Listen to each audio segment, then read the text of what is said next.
여러분, 오늘 예수님께서 사망 권세를 깨뜨리시고 무덤 밖으로 걸어 나오신 영광스러운 날을 기념하는 바로 부활절입니다. 2000년 전 그 새벽에 돌 무덤의 입구를 막았던 그 큰 돌이 굴려졌고 세마포만 남겨진 빈 무덤 앞에서 천사들이 선포했습니다. 어떻게 선포했습니까? 어찌하여 산자를 죽은 자 가운데에서 찾느냐? 여기 계시지 않고 살아나셨느니라. 여러분, 이 한마디가 인類역사를 바꿨다는 거죠. 부활절은 어떤 단순히 달력 위에 있는 한 날이 아니라 어떤 교회가 지키는 단순한 절기 중에 절기가 아니라 이것은 우리의 신앙의 모든 것이 달려진 아주 기쁜 날이라는 거죠.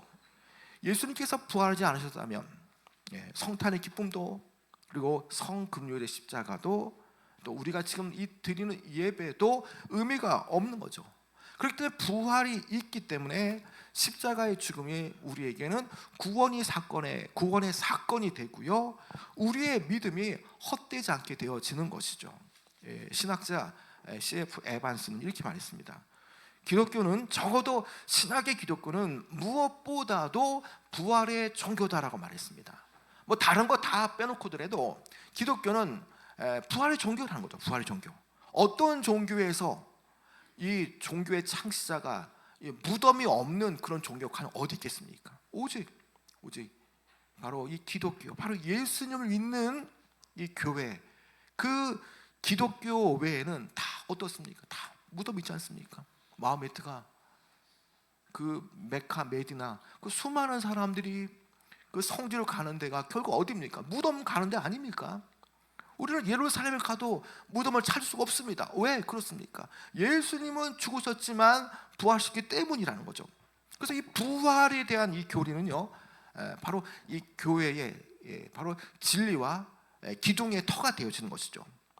그리고 동시에 이것은요, 우리가 믿는 바 신앙의 확신이 될 뿐만 아니라 우리의 모든 소망의 기초가 되어진다는 거죠. 그래서 오늘 이 고린도전서 15장 12절부터 20절 말씀을 통해서 당시의 사도 바울이 이 부활을 부인한 자들에게 던진 아주 강력한 논증을 좀 함께 좀 살펴보고자 합니다. 여러분, 이 당시에 부활이 없다고 여기는 이들이 있었습니다. 자, 그것을 바울이 이제 하나씩 논증하는 가운데 있는데요. 자, 여러분 12절 말씀 읽어볼까요? 12절, 자 시작. 그리스도께서 죽은 자 가운데서 다시 살아나셨다 전파되었거늘 너희 중에서 어떤 사람들은 어찌하여 죽은 자 가운데서 부활이 없다 하느냐. 자, 이 사도 바울이 고린도 교회에 가장 먼저 전한 말씀이 뭡니까? 3절 4절에 보면요, 내가 받은 것을 너에게 먼저 전하노니 이는 성경대로 그리스도께서 우리의 죄를 위하여 죽으시고 장사 지난 바 되셨다가 성경대로 사흘 만에 다시 살아나사. 여러분, 이 3절 4절 말씀이 이미 오래전에 고린도 교회에 전해준 말씀이죠. 다시 말하면 그리스도의 죽으심과 부활, 바로 이것이 복음의 전부라는 거죠. 자, 그런데 세월이 지나면서요, 이 고린도 교회 안에 문제가 생겼습니다. 헬라 문화의 영향을 받았던, 이 그리스 문화의 영향을 받은 일부 성도들이 그래도 영혼의 불멸을 믿겠는데 몸이 살아난다는 것은 좀 이건 못 믿겠는데 라는 이런 문화가 계속 들어갔죠. 여러분, 이 헬라 철학, 헬라의 문화는 영혼 이혼론이지 않습니까? 영혼이 불사한다, 죽지 않는다라는 걸 믿습니다. 그런데 영혼이 죽지 않는다는 것을 믿지만 몸의 육신은 살아난다는 것에 대해서 몸의 부활은 믿지 않는 거죠.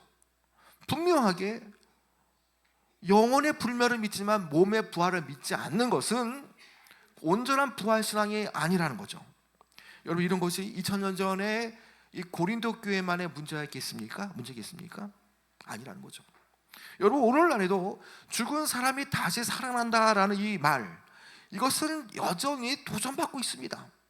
심지어 교회 안에서도 이 몸의 부활에 대해서 단지 영적인 의미로만 축소하려는 시도가 있죠. 여러분, 분명히 이것은 잘못된 겁니다. 영적인 부활과 몸의 부활은 다르다는 거죠. 영적인 부활이 아니라 분명하게 예수님께서 다시 살아나셨기 때문에 그분께서 부활의 첫 열매가 되기 때문에 그분을 믿는 자에게는 동일하게 뭐가 나타납니까? 죽은 뒤에는 몸의 부활을 입는다는 거죠. 몸의 부활. 자, 이것을 지금 바울이 말하고 있는데요, 바울은 단호합니다. 이 그리스도의 부활은 영적인 상징이 아니라 이것은 실제적인 역사적 사실이다라는 거죠. 그러면서 5절부터 8절에 줄줄이 이 증거들 하나씩 나열합니다. 부활하신 예수님께서 자 어떻습니까? 베드로에게 나타나셨고요, 12제자에게 한 번에 500여 형제들에게 동시에 나타나셨다는 겁니다. 예수님께서 부활하시고 바로 승천한 게 아니지 않습니까? 40일 동안 부활인 상태에서 예루살렘의 제자들과 함께 복음을 전하시고 다니셨습니다. 그 뒤에 열흘이 지나서 오순절날 예수님께서 승천하신 다음에 열흘 뒤에 나와 똑같은 분을 너에게 보내겠다, 바로 그게 성령께서 강림한 오순절 아닙니까? 분명하게 40일 기간 동안 죽으신 다음에 살아나신 이후에 부활하신 다음에 많은 사람들에게 보이셨던 거죠. 여러분, 여기서 베드로에게 12제자에게 한 번에 500여 형제들에게 동시에 나타나셨다라는 것은 어떻게 500명이 한꺼번에 이게 환상이다, 환각이다라고 뭐 한두 사람은 뭐 이렇게 뭐 그렇게 할 수 있겠죠. 그런데 500명이 한꺼번에 환각을 봤다라고 말할 수는 없다는 겁니다. 그리고 바울이 말하는 게 뭡니까? 자, 6절에 보면 우리가 시간상 다 읽지 않았지만, 자, 6절에 보면 이렇게 말합니다. 500여 형제 중에 대다수가 아직 살아났다는 거죠. 6절에 보면 500여 형제 중에 일시에 보이셨는데 6절에 보면 그 중에 지금까지 대다수는 살아있다는 거죠. 살아있다는 거. 그러니까 가서 직접 물어보라는 거죠. 예수님께서 AD 30년에 십자가에 죽으시고 부활하셨다, 이렇게 말을 성경적으로 합니다. 그리고 이 말씀이 지금 뭐 30년 뭐 그 어간 안팎으로 이렇게 지어졌다라고 말하거든요. 그러니까 20대 때 봤던 예수님을 부활을 봤던 사람은 30년 때 몇 세가 됩니까? 50세가 됩니다. 50세. 그 많은 사람들이 아직 지금 바울이 고린도전서 15장을 편지를 보낼 때에 수많은 500명의 사람들이 아직도 살아있다는 거죠. 살아있다는 거. 그래서 그들에게 가서 직접 물어보라는 거죠. 예수님을 직접 봤던 사람이 지금 생존에 있으니 부활이 없다고 말하는 너희들은 가서 직접 물어보라는 거죠. 물어보라는 거. 여러분, 이것은 어떤 교리를 말하는 게 아닙니다. 신학을 말하는 게 아닙니다. 우리가 부활을 믿어야 된다, 믿어야 되죠. 그런데 어떤 믿음의 차원에서 그게 아니라 이것은 실제 팩트를 말하는 거 아닙니까? 팩트를. 어떤 신학적인 사변이 아니라 역사적인 증거를 말하는 겁니다. 바울은 계속 역설적이고 아주 강력한 논증을 펼치는데요, 그러면 너희 말대로 죽은 자들의 부활이 없다고 가정해보면 그러면 이제 어떤 일이 벌어지느냐, 지금 말하고 있는 거죠. 자, 여러분 14절 말씀, 자 볼까요? 14절 말씀 시작. 그리스도께서 만일 다시 살아나지 못하셨으면 우리가 전파하는 것도 헛것이요 또 이 믿음도 헛것이며. 자, 그러면 반대로 그리스도의 부활이 없고 죽은 자의 부활이 없다고 가정해 봤을 때에 그럼 어떤 일이 벌어지느냐는 거죠. 교회 안에. 자, 전파, 복음 전파와 믿음도 헛것이 된다는 거죠. 헛것. 이 헛것이라는 말은 이 케노스라는 헬러인데 텅 비어 있다는 말입니다. 속이 빈 껍데기를 말하죠. 겉에는 뭐 그럴싸하게 보이지만 속으로 들어가면 빈 껍데기에 불과하죠. 부활이 없다면 바울이 그토록 매를 맞고 복음 때문에 감옥에 갇히고 배를 타고 가다가 복음을 전하다가 파손당하면서 죽을 수 있는 그런 많은 수많은 상황들, 그가 그렇게 죽으려고 하고 죽을 뻔했던 그런 상황들이 다 뭡니까? 그가 전하려고 했던 복음의 메시지 때문 아닙니까? 그런데 그 메시지, 그 예수 그리스도의 복음의 메시지는 바로 예수님의 십자가의 죽으심과 부활로 대변되어지는데, 그 메시지가 가짜라면, 그것이 가짜라면 그 무슨 의미가 있겠냐는 거죠. 그리고 2000년 동안 수많은 순교자들이 화형대에서 사자굴 속에서 피를 흘리며 죽어간 수많은 사람들의 희생이 아무런 의미도 없다라는 것입니다. 그럴 뿐만 아니라 저와 여러분의 믿음도 헛것이 된다는 얘기죠. 비가 오나 눈이 오나 바람 부나 교회에 나와 예배드리고 새벽에 나와서 기도하고 눈물로 말씀을 붙잡은 것, 이 모든 것이 다 헛된 것, 텅 빈 것이고요, 허공에 대고 독백한 것에 불과하다라는 겁니다. 여러분, 그러나 정말 여러분 그렇습니까? 여러분이 기도할 때 응답하시는 하나님의 손길을 느끼지 못한 거 없지 않습니까? 절망 가운데에도, 내가 살아가기 힘들 때에도 하나님께서 주시는 그 말씀 한 구절 한 구절이 우리의 영혼을 얼만큼 우리를 회복시켰습니까? 주님은 분명히 살아 역사하시고 부활하신 주님이라는 것이죠. 자, 두 번째는, 자 17절 말씀 한번 볼까요? 17절이요. 자 17절 시작. 그리스도께서 다시 살아나신 일이 없으면 너희의 믿음도 헛되고 너희가 여전히 죄 가운데 있을 것이요. 자, 여러분, 두 번째는 이 부활을 부인하는 가장 파괴적인 결과가 있습니다. 자, 예수님께서 십자가에 돌아가시고 그대로 무덤에 계속 누워 계셨다면, 그것은 죄와 사망이 예수님을 이긴 것이죠. 부활하셨다는 것은 예수님께서 죄와 사망을 깨뜨리셨는데, 예수님께서 부활하시지 않고 그대로 무덤에 누워 계셨다면 죄와 사망이 예수님을 이긴 것에 불과하죠. 그러나 예수님은요, 사흘 만에 부활하셨습니다. 이것은 하나님 아버지께서 예수님의 십자가 희생을 받으신 거고요, 그리고 그 완벽하게 하나님께서 아들의 그 십자가 희생을 통해서 그 우리의 죄값이 완전하게 치러졌던, 사라졌던 이 확인 도장이 되는 거죠. 그래서 로마서 4장 15절에 어떻게 말씀합니까? 예수는 우리의 범죄한 것 때문에 내준 바 되고 또한 우리를 의롭다 하시기 위해서 살아나셨느니라. 자, 예수님께서, 하나님께서 보실 때 십자가에 예수님을 내주신 이유가 뭡니까? 우리의 범죄함 때문이죠. 그러니까 우리가 의롭다 하시기 위해서, 우리를 의롭다 하시기 위해서 예수님께서 살아나셨다라는 거죠. 십자가는요, 십자가 사건은 우리의 죄의 대가를 치르는 사건이고요, 부활은 우리를 의롭다 하시기 위해서 선포하는 사건이라는 거죠. 계속 지금 바울은 이 내용을 개진해 나가죠. 자, 18절 19절에 보면요, 이런 내용 아닙니까? 자, 부활이 없다면 믿음 안에서 먼저 세상을 떠나는 성도들은 천국에 간 것이 아니라 그냥 흙으로 소멸된 것에 불과하다는 거죠.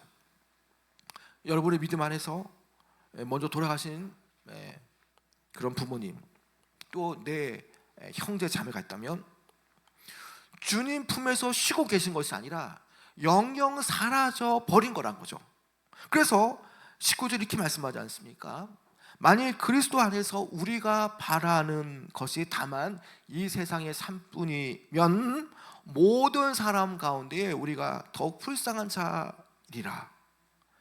여러분, 우리가 지금 바라보는 것이 천국이 아니라, 아니면 이 땅의 삶 이후에 그 천국이 있다는 것이 우리가 믿고 있는 반대, 그게 없다면, 단지 이 세상의 삶이 다라면 우리만큼 더 불쌍한 자가 없다라는 거죠.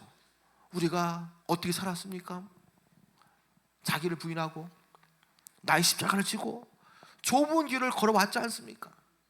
힘들어도 부활의 소망을 붙잡고 우리가 믿음으로 살아왔습니다.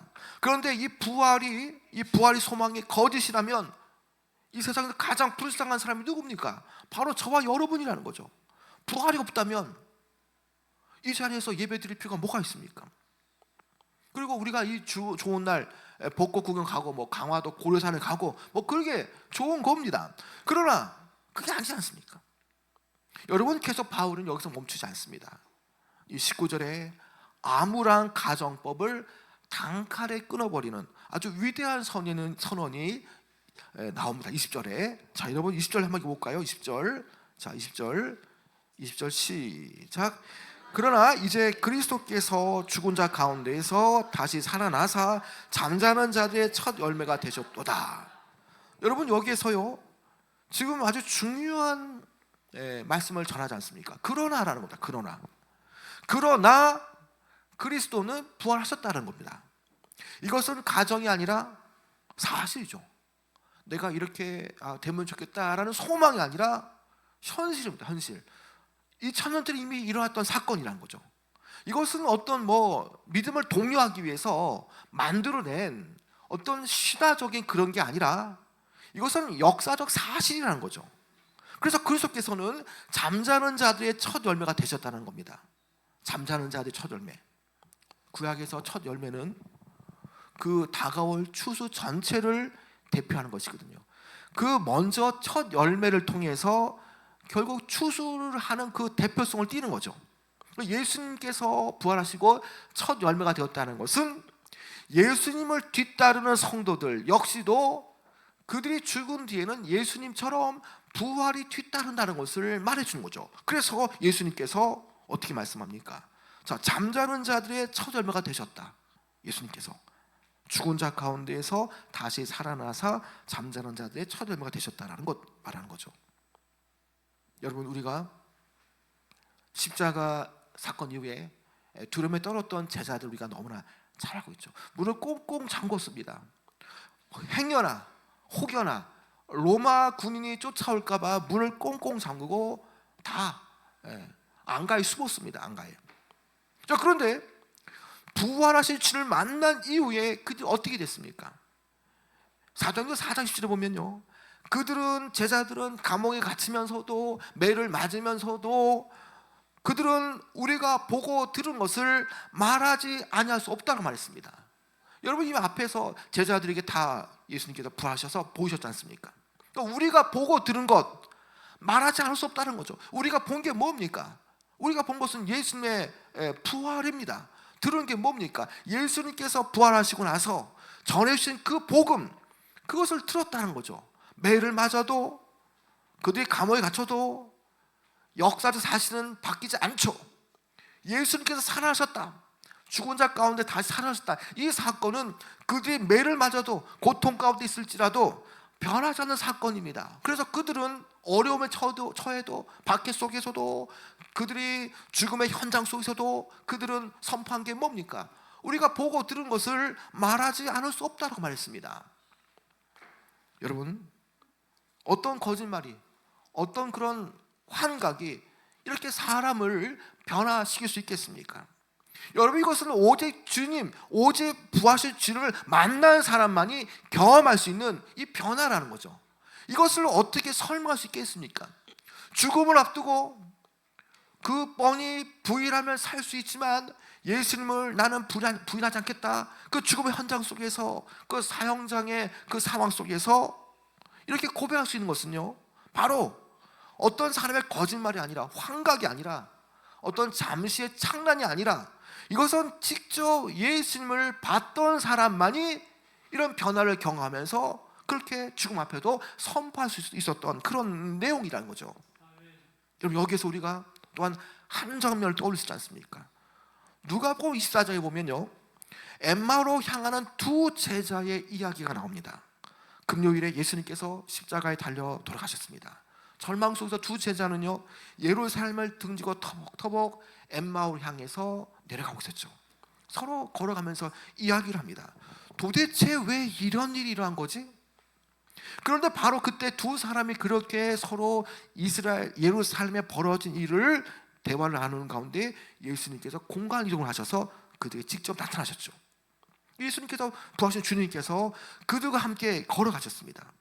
그들의 눈이 가려지다 보니까 옆에 계신 분이 예수님인 줄 몰랐죠. 그들은 슬픈 빛을 띠고 말했습니다. 우리는 이 사람이 이스라엘을 속량할 자라고 바라노라. 그러니까 지금 예수를 말하는 겁니다. 예수님께서 이스라엘을 구원할 자라로 바랐다는 거죠. 이미 구약에 예표되어진 그 구원자, 그렇게 바라봤는데 바라노라, 이것이 뭡니까? 우리는 이 사람이 이스라엘을 속량할 자라고 바라노라. 이 바라노라는 것은 과거형입니다. 바라는 소망이 과거가 되어버린 것이죠. 여러분, 우리의 신앙도 과거형이 되면 안 된다는 거죠. 하나님을 신뢰했습니다. 하나님께서 소망을 줄 줄 알았습니다. 그러나 우리는 과거형으로 말하면 안 된다는 거죠. 지금 실제로 하나님은 역사하시고 그 부활하신 주님께서 이 현장에 역사하시기 때문에 과거의 소망을 끝나면 안 된다는 겁니다. 그들이 지금 십자가에 달린 예수님은 우리가 그토록 우리 이스라엘을 속량을 하기 위해서, 구원을 하시기 위해서 바랐던 자였습니다. 과거 아닙니까? 그러나 과거가 아니라 실제로 이스라엘 속량하기 위해 다시 살아나신 분이라는 거죠. 여기서 얘기가 끝나지 않습니다. 예수님과 두 제자의 대화가 끝나지 않습니다. 예수님께서 계속 걸어가시면서 모세로부터 시작하여서 모든 선지자의 글에서 자기에 관한 것을 풀어 설명을 해줬죠. 그리고 저녁 때에 떡을 같이 그들과 떼실 때에 그때서야 제자들의 눈이 열려졌습니다.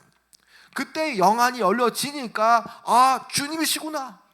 그들이 서로 말했습니다. 길에서 우리에게 말씀하시고 우리에게 성경을 풀어주셨던 그분, 우리의 마음 속에 우리의 마음을 뜨겁게 하셨던 그분이 아, 살아계신 예수님이라는 깨달았던 것이죠. 예. 그들은 그때 마음이 뜨거워졌습니다. 부활하신 주님을 직접 봤지 않습니까?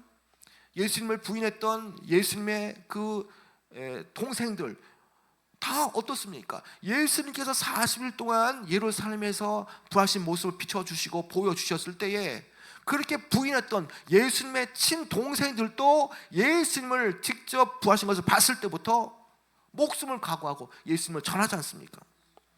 그들의 마음이 뜨거워졌습니다. 뭐 때문에요? 부활하신 주님을 직접 뵙기 때문이죠. 마음이 뜨거워졌습니다. 절망이 소망으로 바뀌었고요, 슬픔이 기쁨으로 바뀌었던 것입니다. 두려움이 담대함으로 바뀌었던 것이죠.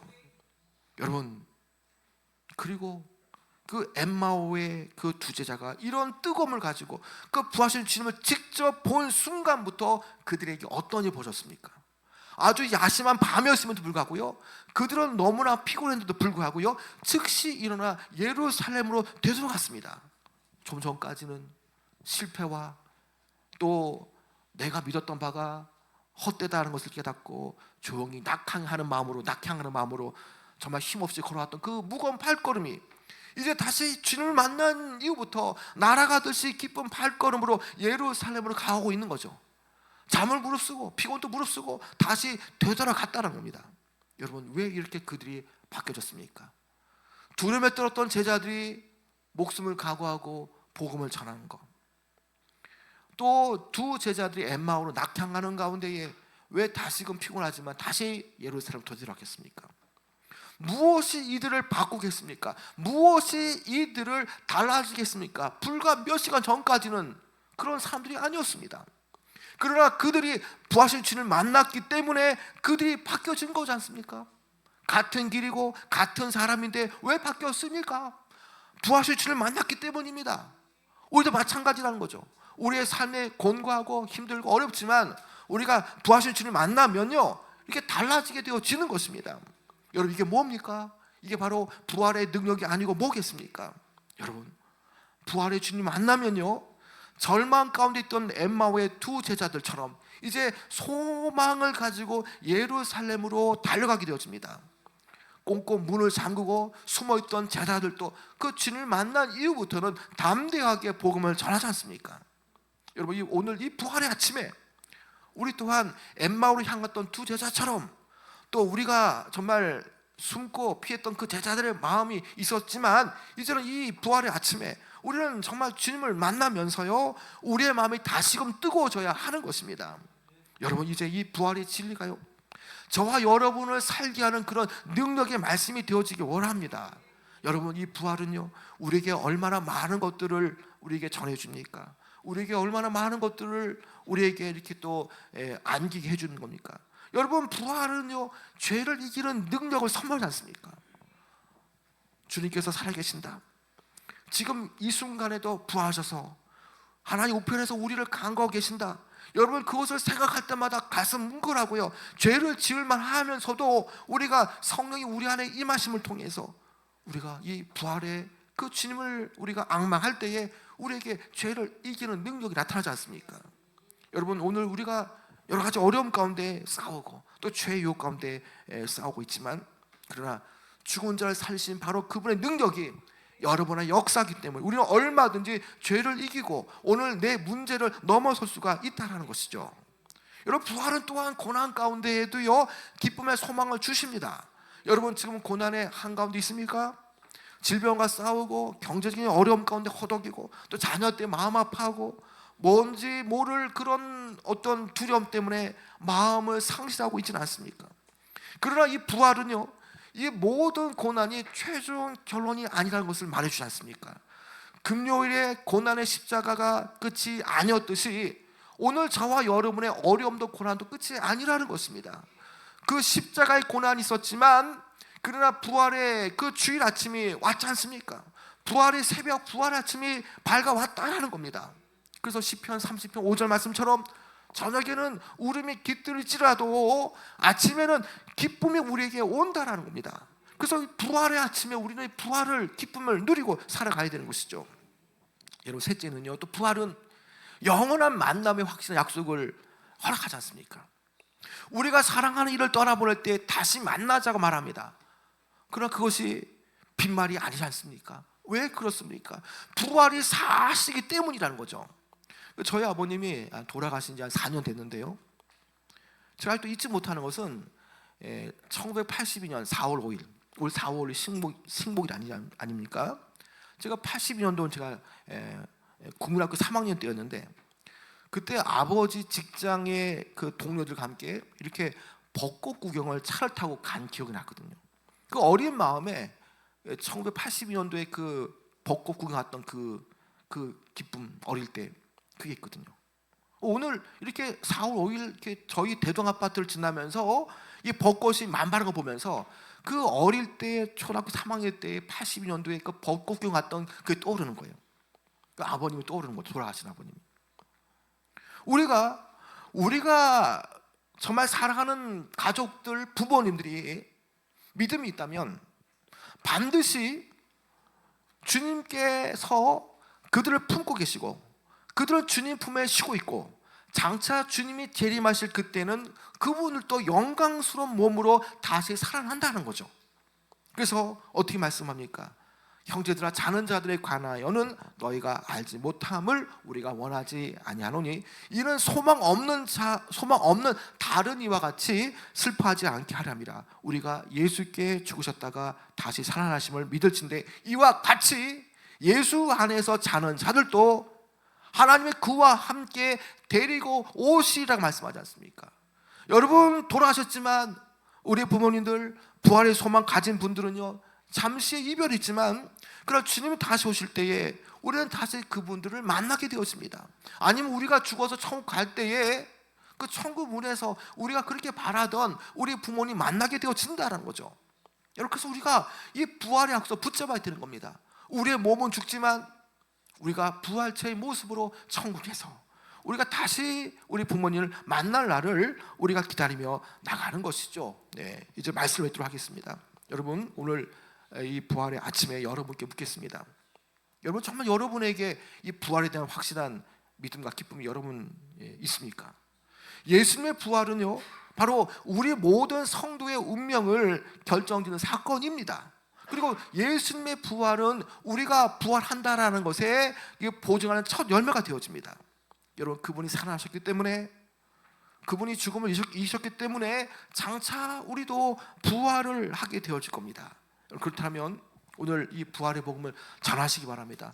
소망 없이 살아가는 그들에게, 살아가는 이유를 모르는 동료들에게, 그리고 일생을 살아가면서 너무 인생이 고달프고 힘들다고 말하는 그들에게, 정말 인생의 그 삶의 그 무거운 짐 때문에 어찌할 모르는 그런 이들에게 정말 여러분들이 가서 예수 그리스도가 죽음을 이기시고 살아나셨습니다.